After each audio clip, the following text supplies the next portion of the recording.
Olá pessoal, nesse vídeo nós vamos falar sobre o conjunto dos números racionais.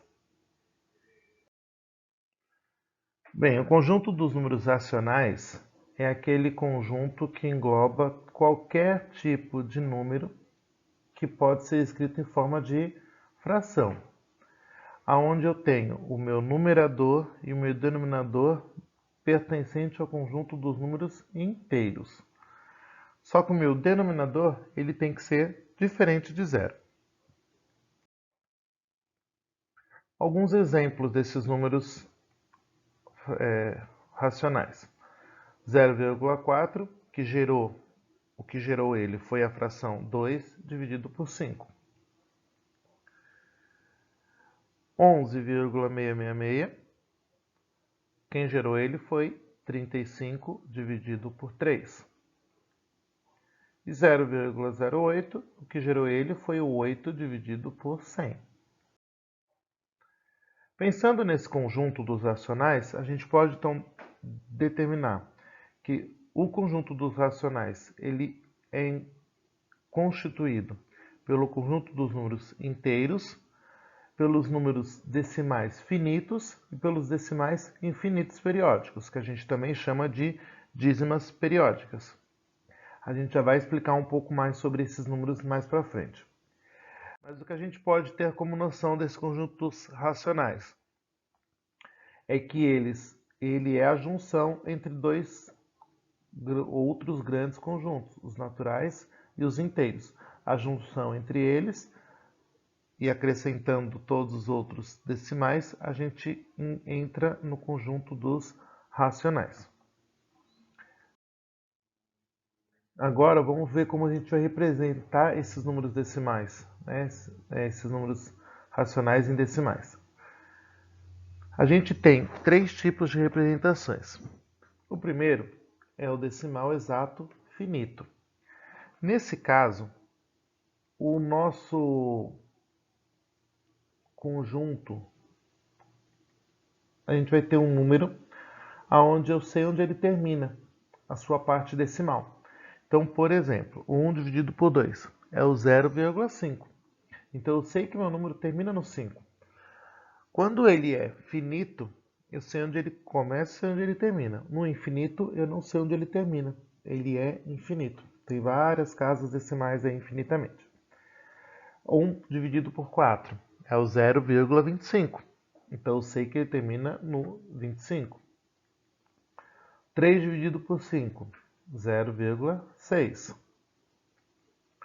13 dividido por 20 é o 0,65. Então, todos esses casos são números que eu sei onde ele começa e eu sei onde eles terminam. Eu conheço a última casa decimal deles, tá? Por isso que a gente chama de exatos finitos. Outro tipo de representação decimal são as dízimas periódicas ou decimais periódicos. Nesse caso, elas são infinitas, né? Ele vai ter um período de repetição, mas a partir daí ele vai para o infinito. Então, eu tenho dois casos para esse daí. É a periódica simples e a composta. Vamos primeiro falar um pouquinho sobre a simples. No caso da simples, são aquelas em que o período vai se apresentar logo após a vírgula. Então, o período de repetição, quando começa a repetição desse número, vai ser logo após a vírgula. Então, vamos ver uns casos desse tipo. Ó, 5 dividido por 9. A minha repetição, ela acontece no 5. No primeiro 5 aqui, depois da vírgula. Vejam, eu vou dizer então que o meu período é 5. Esse traço em cima do meu número, ele vai representar o período. Então é ali que eu sei o quanto, qual é o número de repetição. Então nesse caso, ele é após a vírgula já começa a repetição de 5 em 5. Próximo caso, 7 dividido por 3, 2,3333. De novo, a minha repetição está acontecendo no 3. Então, 2,3 e o tracinho aqui em cima representando o nosso período. Então, eu posso dizer que o período desse decimal é o período 3.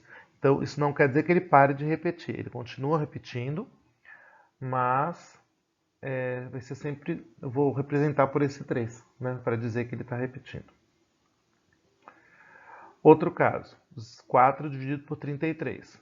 0,121212. Minha repetição está acontecendo no 12. E aí, então, tá vendo, ó, o tracinho aqui em cima do 12, para dizer que é um período igual a 12. Tudo bem?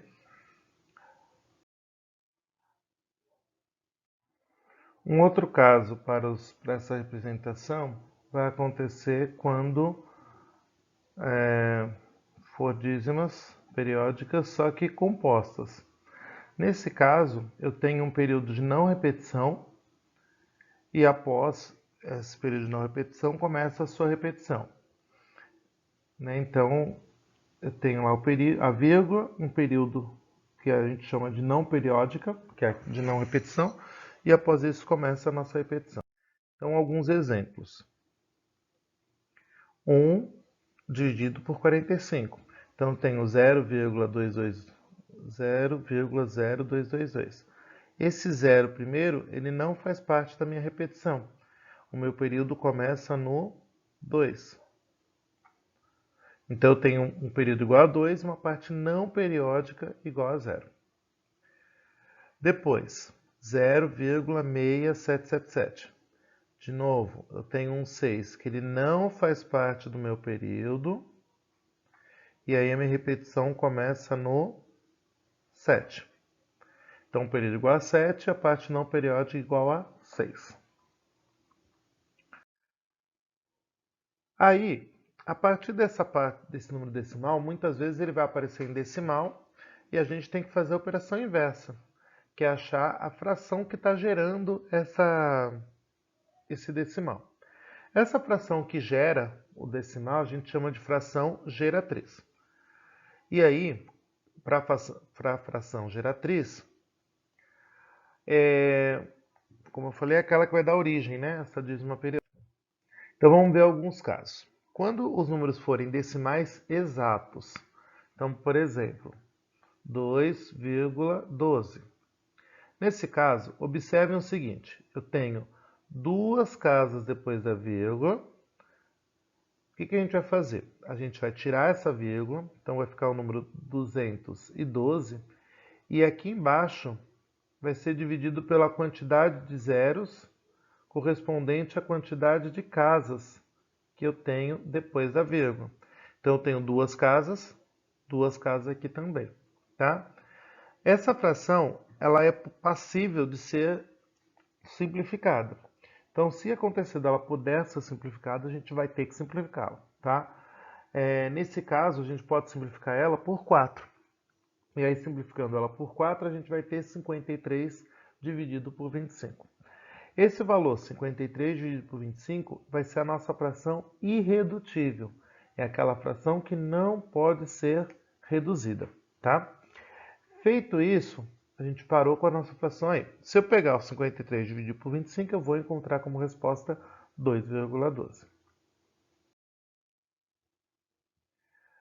No caso das dízimas periódicas, a gente tem a simples e a composta, como a gente já viu.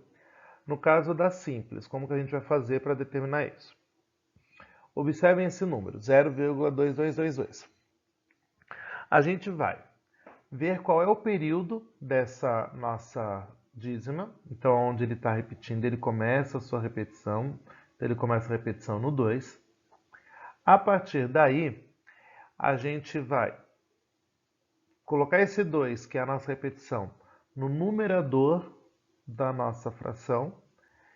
E no denominador, a gente vai colocar a quantidade de noves correspondente à quantidade de casas que tem no meu período.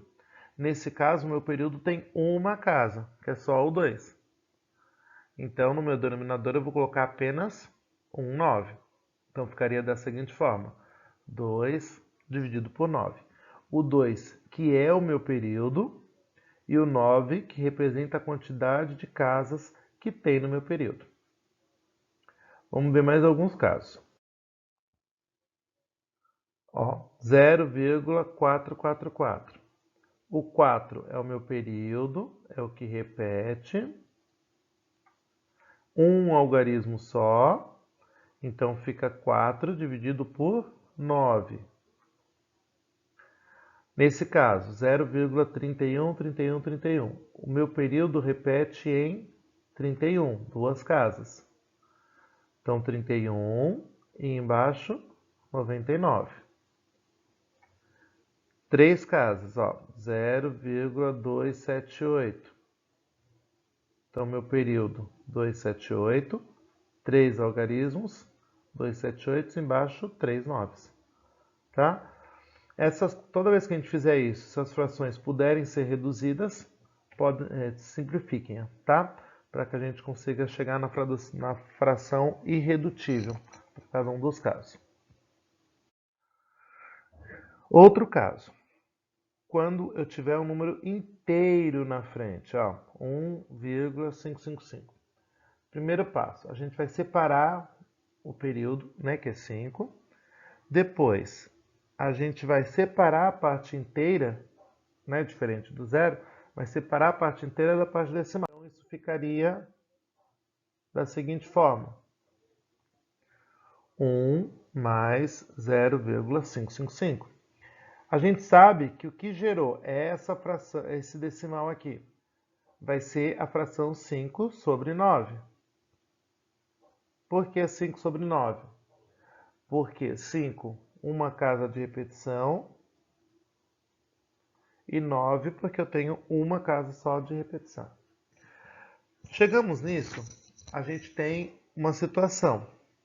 Eu tenho um número inteiro somado com uma fração. A gente vai fazer o MMC para conseguir somar essa fração. Então, isso vai dar 9 mais 5, dividido por 9, que vai me dar 14 sobre 9. Se eu pegar o 14 e dividir pelo 9, eu vou chegar ao valor 1,555. Tá bom? E aí, chegamos no caso das dízimas periódicas compostas.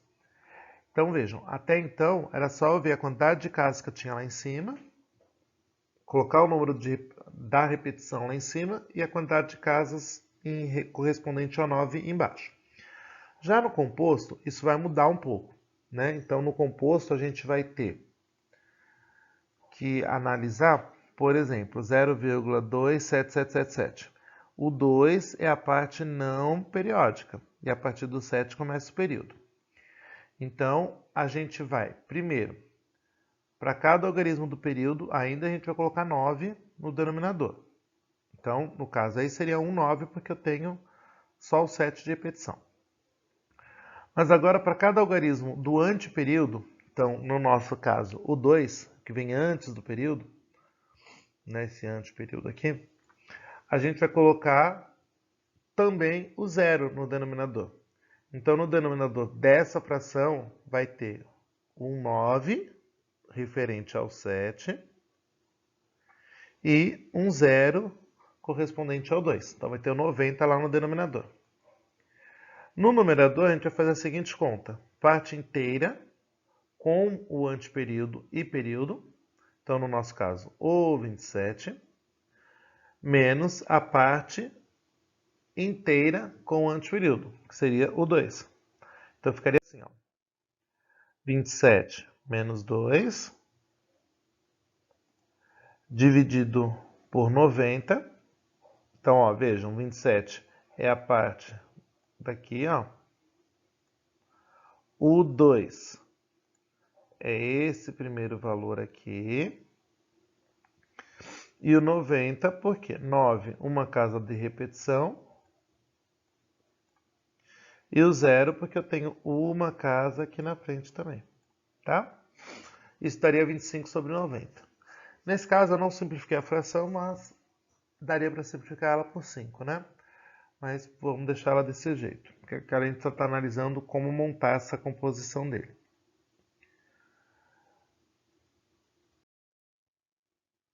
Ainda nessas dízimas periódicas, vamos ver um próximo exemplo, 1,5 6,4444. Então, primeiro, a gente tem o 1, que é a parte inteira desse número, então a gente vai separar isso. Depois, o 0,6444. Qual é a fração que vai gerar ele? 64, que é a parte aqui, ó, menos 6, que é essa outra parte, dividido por 90. E aí, a gente vai ter 1 mais 58 sobre 90. De novo, a gente caiu numa fração, soma de frações de bases diferentes, onde tem o 1 inteiro e o 58 mais 90. Nesse caso, a gente vai ter que fazer de novo o MMC. E aí a gente vai chegar numa conta como 98 mais 58, dividido por 90. Feito isso, 148 dividido por 90, essa fração a gente pode simplificar ela por 2, e aí a gente vai chegar em 74 sobre 45. Nesse caso, essa fração é uma fração irredutível. Então, a gente deixa ela dessa forma. Pessoal, muito obrigado. Espero que o vídeo seja útil. Obrigado, até o próximo vídeo. Mas antes, não esqueçam de dar um like e se inscrever no canal. Obrigado, pessoal.